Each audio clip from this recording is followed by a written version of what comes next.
अस्सलाम वालेकुम। बात करेंगे इंस्टॉलेशन के हवाले से। जेनसेट की इंस्टॉलेशन में कौन कौन से मसले जो हैं वो दरपेश होते हैं, उनमें एक स्पेसिफिक इशू होता है आपका, उसके ऊपर मैं बात करूंगा। क्योंकि जाहिर अगर सारी चीज़ों को डिस्कस किया जाए तो वीडियो बहुत लंबी बन जाती है, तो मैं टॉपिक जो है वो चूज करता हूँ स्पेसिफिकली, ताकि उससे रिलेटेड जो है वो डिटेल इंफॉर्मेशन पास उनकी जा सके, ताकि जो सुनने वाले हैं उनको एक वैल्यूएबल जो है वो इंफॉर्मेशन मिल सके और उनकी जो प्रॉब्लम्स हैं उनको भी वो आइडेंटिफाई कर सकें, उनको ट्रबल शूट कर सकें। इंस्टॉलेशन की बात करेंगे, जब भी हम जेनसेट या जनरेटर्स की इंस्टॉलेशन की बात करते हैं तो उसकी लोकेशन जो है वो सबसे मोस्ट इंपॉर्टेंट रोल प्ले करती है। लोकेशन मीन कि आप जेनसेट को रूफ टॉप पे इंस्टॉल कर रहे हैं, आप उसको किसी कैनोपी में आउटडोर उसको इंस्टॉल कर रहे हैं, या उसका कोई कंट्रोल रूम बना हुआ है, उसका कोई शेड बना हुआ है, किसी शेड के नीचे आप रख रहे हैं, या सबसे जो प्रॉब्लमेटिक लोकेशन होती है वो बेसमेंट होती है।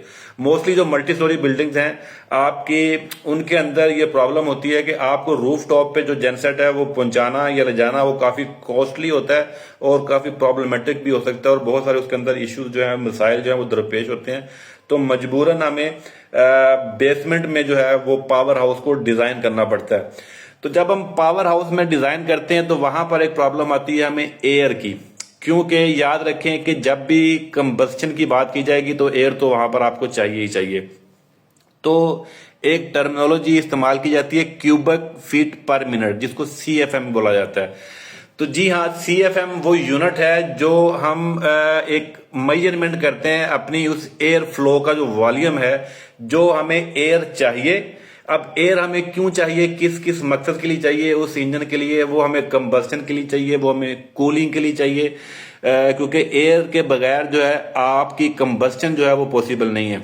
तो अगर आपकी एयर पूरी नहीं होगी तो आपको बहुत सारे प्रॉब्लम जो है वो फेस करने पड़ सकते हैं ड्यूरिंग कमीशनिंग फेज के दौरान। ठीक है, आपका जेनसेट जो है वो लोड नहीं उठाएगा, आपका जो टर्बो चार्जर है वो रेड हॉट होना शुरू हो जाएगा, आपका फ्यूल क्योंकि ज्यादा स्प्रे होगा, फ्यूल की सब जो स्प्रे होगा इंजेक्टर्स का वो रेशो बढ़ जाएगी, उसमें एयर कम होगा तो फ्यूल रेशो बढ़ जाएगी, जिसकी वजह से आपके जो सिलेंडर का टेम्परेचर है आपका वो इंक्रीज होना शुरू हो जाएगा, और रिजल्ट आपको मिलेगा आपका एग्जॉस्ट वाली जो साइड है वो रेड हॉट भी हो सकती है, वो ग्लो भी कर सकती है, जो टर्बो चार्जेस हैं वो भी रेड हॉट हो सकते हैं, वो भी ग्लो कर सकते हैं, और अल्टीमेटली उसकी इंजन की ओवरऑल परफॉर्मेंस और एफिशिएंसी के ऊपर इसका मसला जो है वो आ सकता है। तो इसलिए हमें वो एयर जो है वो पूरी करनी है, जो रिक्वायरमेंट है वो पूरी करनी है। तो याद रखें, हर इंजन की डेटा शीट के ऊपर उसके CFM जो है वो मेंशन्ड होते हैं कि कितने CFM इसको चाहिए, इनलेट के हवाले से कितने एयर इनलेट, कितने CFM चाहिए इसको,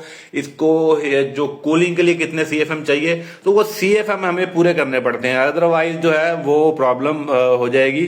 तो इसलिए आपको अगर इस तरह की कोई प्रॉब्लम है, अगर आप जेनसेट को बेसमेंट में इंस्टॉल करने जा रहे हैं, किसी ऐसी जगह पर, किसी ऐसे रूम में इंस्टॉल करने जा रहे हैं जहां पर आपकी एयर इनटेक का मसला है, एयर फ्लो का आपको इशू लगता है, तो पहले आपको प्रॉपर एयर इनटेक जो है वो डिजाइन करनी पड़ेगी, आपको एयर फ्लो जो है वो पूरा करना पड़ेगा। उसके लिए क्या होगा कि आपको वो CFM देखने पड़ेंगे कि आपके उस सर्टेन जनरेटर्स के कितने CFM है। लेट्स सपोज अगर आपके जेनसेट एक बेसमेंट में 2 जेनसेट हैं, 3 जेनसेट हैं, तो 4 जेनसेट हैं, डिपेंड करता है कि आपके पावर हाउस में कितने जेनसेट हैं और उन सब का जो CFM रिक्वायरमेंट है वो कितनी है। तो वहां पर आपको एयर इनलेट देना पड़ेगा वहां पर आपको, और जो एग्जॉस्ट है, जो रेडिएटर साइड की जो एग्जॉस्ट है उसको भी बाहर निकालना बड़ा जरूरी है। अदरवाइज अगर उसमें लीकेज हो तो वही जो एग्जॉस्ट है वही आपका सर्कुलेट करता है उस रूम के अंदर, वो आपकी जो वो भी एक प्रॉब्लमेटिक होती है, आपका एक बैक प्रेशर भी क्रिएट होता है उससे, तो वो भी आपका रिजल्ट इंपैक्ट आएगा आपके इंजेक्टर्स के ऊपर, आपका जो टर्बो चार्जेस है उनके ऊपर आएगा इंपैक्ट, ओवरऑल जेनसेट की एफिशिएंसी है वो डिक्रीज होगी। तो CFM पूरे कैसे किए जाते हैं? CFM पूरे करने के लिए सिंपल मेथड है कि आप एयर फ्लो के लिए खास जगह मुतय्यन करें, जहां पर आपने जेनसेट लगाया वहां पर आपको फ्रेश एयर चाहिए। अब फ्रेश एयर जो है, अगर आपके let's suppose total 6000 CFM required है, यानी CFM जो क्यूबिक फीट पर मिनट जो आपकी एयर फ्लो का जो मेजरमेंट का यूनिट है वो CFM में होता है, क्यूबिक फीट पर मिनट। तो आपको अगर लेट्स सपोज 6000 CFM चाहिए, जिसमें आपके अगर बात की जाए कि एयर इनलेट की अगर बात की जाए, एयर इनलेट में आपके अगर हैं उसके जो CFM 4000 है, आपके जो कंबस्टन के लिए रिक्वायर्ड है वो अगर 2000 है, मिसाल दे रहा हूं, ये आपको एग्जैक्टली जो है वो जेनसेट की जो डेटा शीट है वहां से आपको ये मिल जाएगा कि वहां से आप इजीली जो है वो इसको देख सकते हैं कि आपको टोटल कितने CFM जो है वो दरकार हो। तो इसलिए आपको वो CFM जो है वो रिक्वायरमेंट जो है उतने CFM पूरे करके देने पड़ते हैं जिसमें आपका इंजन का ब्रीथिंग सिस्टम भी होगा, क्योंकि इंजन सांस भी लेता है। आपका अगर इंजन का जो रिक्वायरमेंट है, जैसे ह्यूमन बॉडी के ऑक्सीजन की रिक्वायरमेंट होती है, वैसे ही इंजन की भी रिक्वायरमेंट होती है। तो आपकी जो ब्रीदिंग के लिए चाहिए, आपकी एयर फ्लो परफॉर्मेंस के लिए चाहिए, आपको कंबस्टन के लिए चाहिए, आपको कूलिंग के लिए चाहिए, तो ये सारे CFM जो है आपने मेंटेन करने हैं, आपने पूरे करने हैं। अब जितनी एयर आपकी इनटेक हो रही है उतनी ही आपने एग्जॉस्ट भी करनी है, वो बाहर भी निकलनी चाहिए। आपका जो इंस्टॉलेशन का जो साइज है, जितना आपका जो रेडिएटर का जो आपकी जो डक्ट होगी, जितनी साइज की वो डक्ट है उसी साइज का ही आपका इनलेट का जो आपका डक्ट होना चाहिए। आपका इनलेट का वो जो विंडो रखनी है आपने वो होनी चाहिए।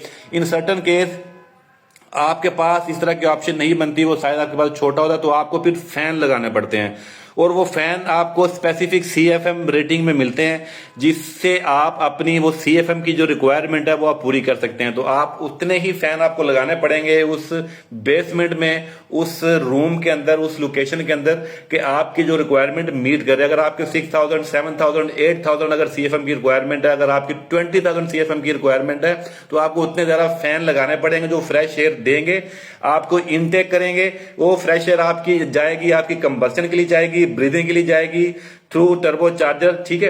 आपके एयर कूलर से होती हुई वो आपके इंजन के अंदर जाएगी कंबस्टन चैम्बर में, और आपकी फिर जो कूलिंग के लिए जाएगी, क्योंकि इंजन आपको कूलिंग के लिए भी आपकी हीटिंग चाहिए, वरना आपका जो टेम्परेचर है जैकेट वाटर का वो भी आपका इंक्रीज हो सकता है। तो ये जो प्रॉब्लम्स हैं ये आपको फेस करने पड़ सकते हैं ड्यूरिंग इंस्टॉलेशन। अगर आपकी इंस्टॉलेशन किसी ऐसी जगह पर है जहां पर आपकी जो एयर की रिक्वायरमेंट है, जो फ्रेश एयर आपको पूरी नहीं मिल रही, तो वहां पर ये प्रॉब्लम आता है। तो सिम्टम्स मैंने आपको बता दिए। अगर आपकी एयर फ्लो मुकम्मल नहीं होगा, CFM आपके पूरे नहीं होंगे, तो आपका जो टर्बो चार्जर है वो रेड आउट होगा, आपका सिलेंडर का टेम्परेचर बढ़ेगा, आपके इंजेक्टर ओवर फ्यूल स्प्रे करेंगे।